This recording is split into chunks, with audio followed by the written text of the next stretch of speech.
oningela bengisacela uzisho ukuthi ubani uqhamuka kiphi institution nanokuthi ubuyenzani la.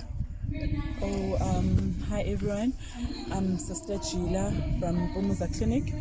Bengi invited lana ukuthi ngizokhuluma nama students grade 12 as kune prayer regarding ilona teenage pregnancy. So yeah, regarding my exams, but then but then it's regarding my exams, but it's in we are brought in for a teenage pregnancy ukuthi siba alert ngokuthi ingaba distract kanjani for them ukuthi bakwazi bepursue i-career yabo beqhubeke ukuba pregnant. I-education system yethu is free nayo ukuthi ikhulume ngendaba ze-sexuality.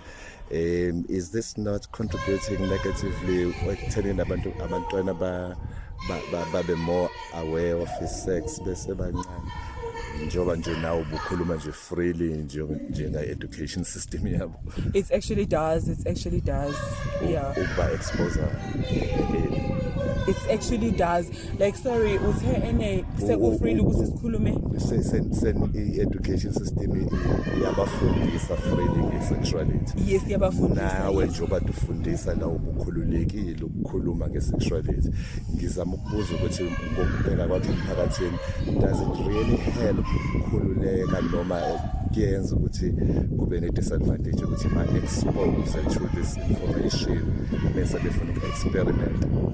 No, thina sicabanga ukuthi kuyasiza ngoba ingane eziningi izinto ezifuna ukuthi bezenze because abazazi, angisho umuntu akazonza into angayazi, but if ukhulume naye wam-understandiswa misunderstanding ngenza manje seyihlakaniphile. So it's the best that you tell them bazi exactly ukuthi if you do this uzofacea maphona ama-consequences if you do it. So it's the best that we tell them. So I wouldn't really say ukuthi it's a disadvantage. I think it's an advantage for them to have that information.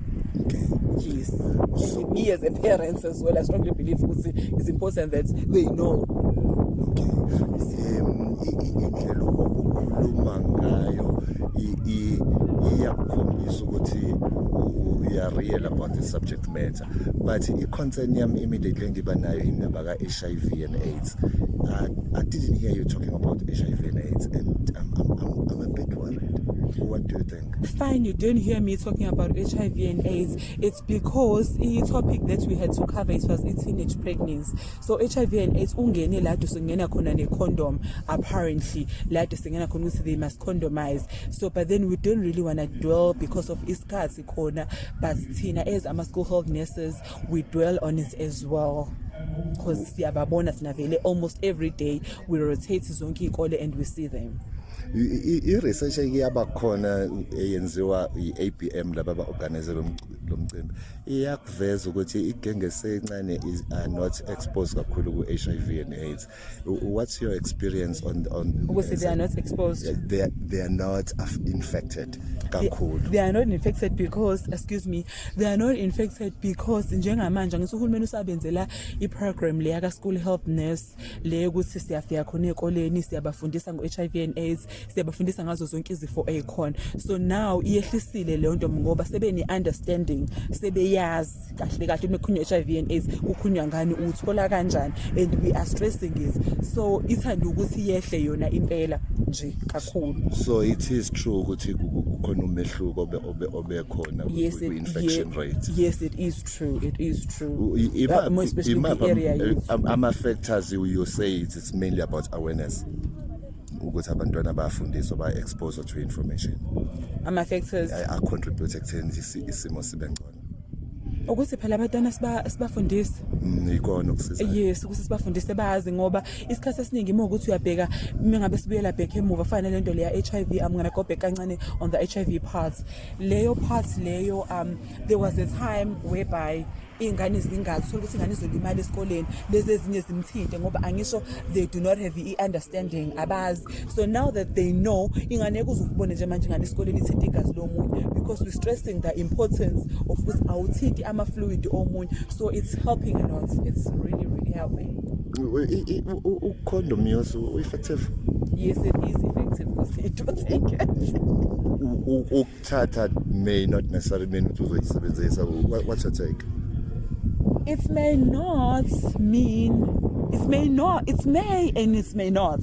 Like isha ngapha nangapha lento lena. So you can never be sure. You can never be sure per se, but It's good. ngendlela esibona ngayo, and when testing them siyabona ukuthi it's helpful. Yes, kunomehluko because enye into eyenzeka la ngithi kunengane lezi sezizalwa vele sokuthi HIV positive. So lezo ngane lezo usole ukuthi we are aware of lezo ngane lezi HIV positive. Bese sisi siyabona mhlawumbe kuleso sikole ukuthi mhlawumbe when testing them asitholi aba reactive abaningi, okusho ukuthi kusho sebe ne understanding bayawasebenzisa ama condom ngoba ngesibaleke away from the facts ukuthi bayathandana ezikoleni. Yes. So i-reality kufanele siyiface singabi idealistic ngokuthi ngeke sikhulume ngalama subjects manje njengabazali bethu we are afraid to talk about these matters. Yeah, esithina kwakwenzeka thina ngekhathi sesabazali bethu they were not comfortable in talking to us ngalezi, but manje thina i-reality we just facing it as it is, and siya stress i-important as much as possible. Siyabonga sister. Good luck with the Thank you so much. Thank you. Sure. Thank you.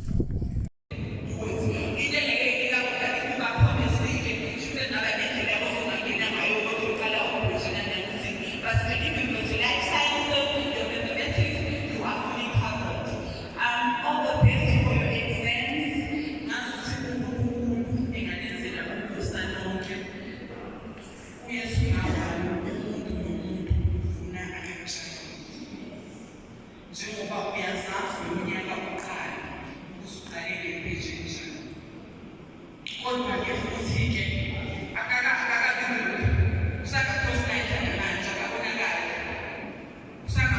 ngoba mangikhuluma ngalezi zikolo, there is only one school eswitchwaters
sanonke ningathandi izinto ningadluli la ekudlule khona ubhuti Samsana. Inkondlo yami ithi inhliziyo yami inecala namanje ayitholi ukuphumula. Eminyakeni ephambilini bengidlala usokola ngibona umhlaba ungijikela, dropless ngidlala istress and bengenanethi. Abanye bengibukela phansi emphakathini cause emakubo bebe-right. Ngifuka ngiyofesa ngiyofuna umsebenzi kodwa ngingawutholi. Inhliziyo yami yagcina yakha isilonda. Ngivuke kusampondo zankomo ngilayitha isiqamu sikagwayi esisale ngayizona. Maqede ngiyohlungumeza abamhlophe nabamnyama. Ngibangenele emzini yabo. Ngibakhombe ngesibhamu. Ngibaphuce intozi yabo. Maqede imali ngidle nama-drugs, ngidle namantombazane.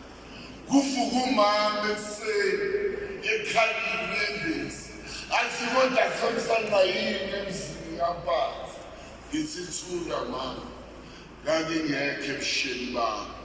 Yingakho inyembezi ziyehla ngibuka ibhokisi lisemathuneni, isililo semalibeni, umqondo ukhona. Akasekho umama nobaba emhlabeni. Behind my back kunamazwi angiduduzayo. Ungadabuki Samsana, soba nawe nje umuntu. Ngoba qaphela-ke labo bangani abafika sisemangcwabeni. Ngithi kuwe uyayikhethela-ke njengasensimini yase-Edeni. Ngikhuluma ney'hlobo nabangani omakhelwane baphuza ukusuka ebandleni bavumela phezulu amen. Etendeni esontweni akekho ngisho noyedwa bengabasola. Kusho incwadi engcwele ukuthi namakhono wangeza Sathane ngaley'dakamizwa okungapheli kuyahlola. Ngithi cha wena Sonto nokhomfo wey'dakamizwa usuyibekile induku yebala. Uqhamuke ngesivuthavuthe sezimfumvuvu, wavuthisa komlilo wequbula, washisa sikhotha nasikhoshana. Cha uyinsizwa kwezakini, kambe-ke ngikhe phansi uyintombi kwezakini. Ngisho wena mfose emazweni ofukuzisa kwamimoya yasendle, odlule emasimini njengesikhonyana, okhonyene nasemahlathini nasendle, kwenelele ngisho nemihosha esemanzini. Uyindoda emadodeni kumbe ungumame komama. Izidakamizwa lezi inkundla esigida kuyo, esigida maqede sivuke siqikelele emalibeni. Lapho zigida khona kuyabonakala. Siwele imingene ebala kunganandaba salutho. Sawele imingene yamazwe singenamvumo. Zizesulele isigqoko impela. Lapho zidlula khona zishiye izigedama, zishiye abafelokazi nabo belinde indlela. Umhlaba ulizwe igalelo lakho, umkhulu wedlula impilo yokuqala nesibili yomhlaba. Sometimes I wish nempilo ngayidayisa, dala ngizama ukuyihlanganisa. Kuzo zonke indlela zami idakamizwa ziyangididisa, abangani bayangididisa, omakhelwane bangiphethe enkambeni. Ngithule ngibheke phansi engathi angibone engathi angiboni. Kunabanye abazali abangafuni ukubona ingane zomunye umama okanye zomunye umfazi ziyempumelelweni. Bagijime enyangeni, bashayele amakhathakhatha aqhutshwe ney'hlabathi zasemathuneni. Benza sure ukuthi awuphumelele lelifika. Bafike emasangweni iminyakanyaka kusemsabalazweni yobugebengu ney'dakamizwa. Basikinga khona ukuthi ephaketheni ebenginabo emtshahweni sebengaphambi kwami abebengemva kwami bangidlula endleleni umbuka umthembe kanti inhliziyo emajukujukwini ayihlukile nosathane esibokweni ayihlukile nesiboshwa esitokisini njikelo yikho wonke emhlabeni ngishalazela abangani ngishalazela omakhelwane ingakho ngifuna ukuthi inhliziyo yami inecala namanje ayitholi ukuphumula kodwa ngoJesu kuphela nokuvuma izono zami ngiyibeke esiphambanweni inhliziyo yami ayisenacala isize yathola ukuphumula ngiyabonga.